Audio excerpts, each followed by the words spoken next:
Last year at the Eastbourne Rovers Mile Night. Bills give it everything and he's moving up. He's got 1. He's got 2. Can he get 3rd? That's Ed just ahead of him. Go on, D Mills. Podium's on offer there. Can you get there? Not quite. 5 minutes 14 for D Mills. My brother D Mills was not able to get Ed at the end, missing out by 0.3 of a second and not getting a podium. This is a snap of them this year, having a bit of a joke and a laugh, pretending to be mates. But when things got serious, they went racing again. Who will come out victorious today? Let's get to the action at the 2025 Eastbourne Rovers Mile Night. We join them just after 100 metres. Damo there in the purple Spurs top. Come on, you Spurs. Ed right at the back of the pack. And listen to that wind roar. A very sensible decision for Ed to use everyone to break the wind ahead of him. And it was that back straight where there was easily a 20-mile-an-hour headwind with some pretty minging gusts at times. D-Mills coming through 200 metres now. Eagle-eyed viewers may have noticed some D-Mills superfans there on the track jumping up and down. We will see a closer look at them during my race. But as D-Mills rounds the bend and can now enjoy the tailwind for 100 metres, he's got a couple seconds on Ed, and Ed knows that. He had been penned in, he burst past a couple of runners, and now is directly behind D Mills in 6th position. Coming up to the end of this first lap, he goes through in 1 minute 18, which is pretty much identical as the 4:14, 4:15 they did last year, and with that wind that you can see on the Rover side then, if they managed to match last year, that would be an unbelievable effort. Skipping forward to the back straight now and really turning that volume up so you can hear what they're dealing with, having to really dip their heads into the wind. Ed slowly catching D Mills.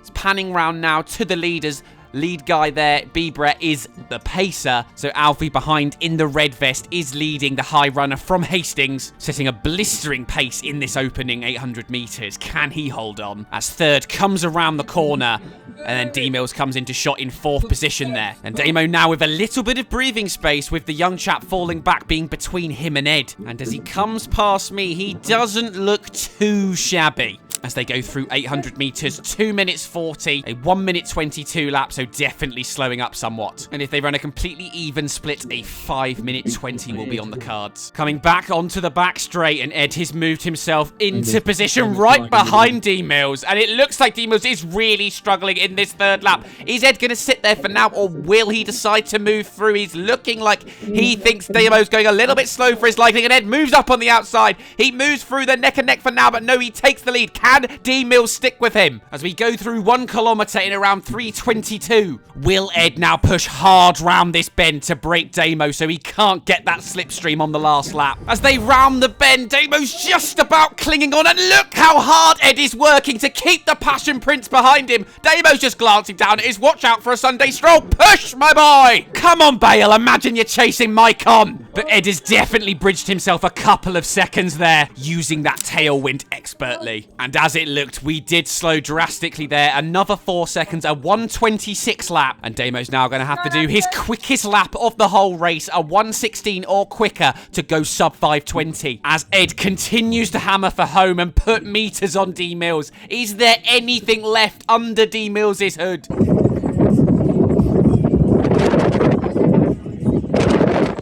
Just listen to the sound of that ferocious wind that they're dealing with. Having a little look now how Alfie's doing in the lead, being slightly caught by 2nd place Miles there. D Mills rounding the bend now. He will need the kick to end all kicks to see off Ed here, with at least 3 seconds to find in these final 200 metres. Down the home straight, looks like Alfie's going to hold on. A huge sprint finish there for 2nd position. 14's going to get it. Ah, that means it was Miles actually overtaking Cameron there, but Ed coming through now. D Mills kicking hard for home, but he's got a long way to make up. I don't think he's going to make it as he comes across the line in a few seconds in 5:23.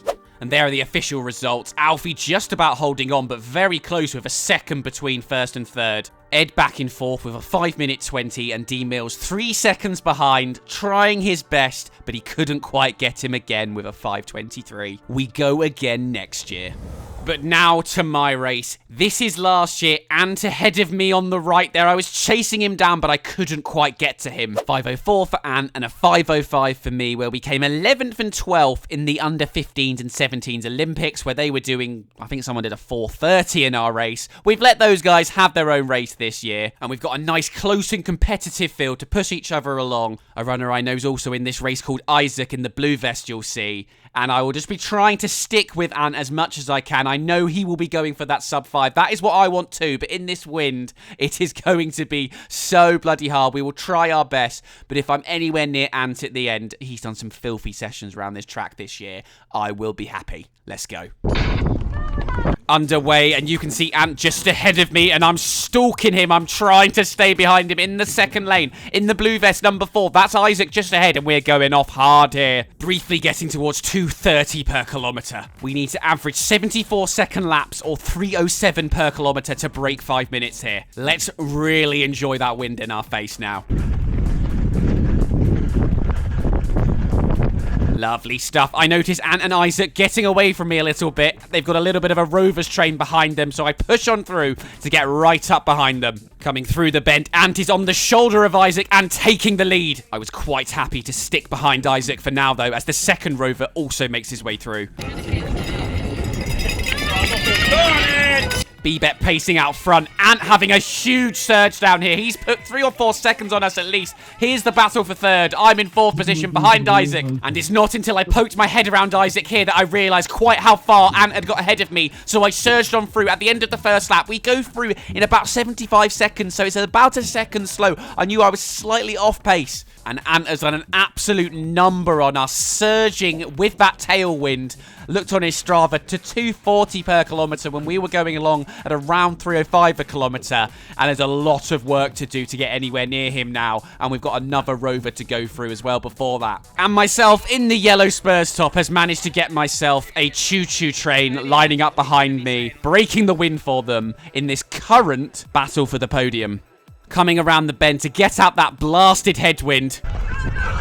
And I get greeted by a tailwind and a load of people jumping up and down for me. I think that is Byron and his mates who had made a Crown My Run sign to cheer on me and Damo. And I've got to at least push as hard as I can now to at least get second. Ant is so far away. He must be 7 seconds up the road now. But there is still a chance he's sending it far too hard in that headwind. Go through in 2:33, 800 metres. Double that 5:06, so we're going to need a big negative split here to go sub 5. But I am catching number 61 now. And while I'm at it, make sure to subscribe to Running for My Dream. That is Byron's channel. Under 15s runner. Recently gone 4:11 in 1500 metres. Absolutely rapid and only getting quicker. But what is this? The Seaford Strider flings himself around the outside, and I've got to match that move, and I do match that move. We both go through past the Rover. But look at Ant. He's almost the length of the straight ahead of us, and I'm trying so hard to cling on to the Seaford Strider here. Round the bend, and he's just edging away from me.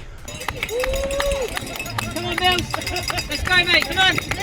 The Seaford Strider's put 3 seconds on me, and I thought it was Isaac right behind me, but it's not. It's another high runner, David, behind me. Isaac's actually 3 or 4 seconds back. I go through 1,200 metres in 52:53, so I need a 67-second final lap or so to go sub 5. That seems unlikely, as that last lap was something around an 80-second or so, but I'll give it my best shot, and we're certainly catching him a little bit, I think, just ahead. But David behind me is not giving me an inch.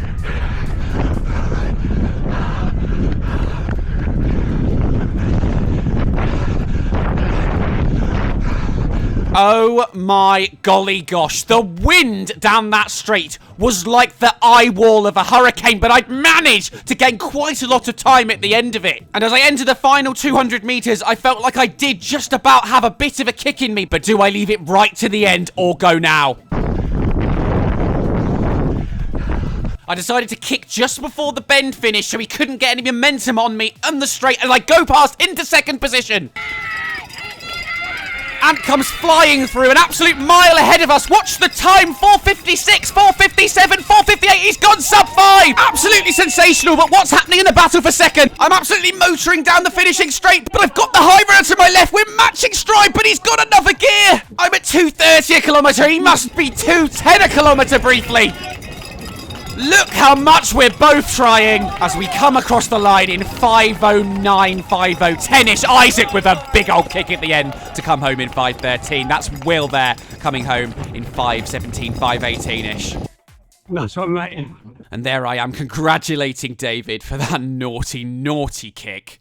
And there we have the official results from our heat. Ant with a scintillating 4:58, running by himself out front. That really is a remarkable performance. Someone told me that they reckon the wind was worth around 3 seconds a lap, so potential mid 440s for Ant if we get a nice year next year. David nipping me at the line with that great kick, 5:09. Jay Mills there, 5:10. Josh the Seaford Strider, a 5:12, with Isaac rounding out the top 5 with a 5:13. That was his first ever track race, and I know exactly how he feels. I've done 2. Got no idea what I'm doing out there, just having a good time. So thank you so much for watching, everyone. Not 100% sure on the next video, but if we could all just message down for W Mills, our youngest brother who wasn't here today, to go for a sub-19. He was at cricket, couldn't do the mile, so he needs to go for a sub-19 at the weekend. Let him know what you think about that.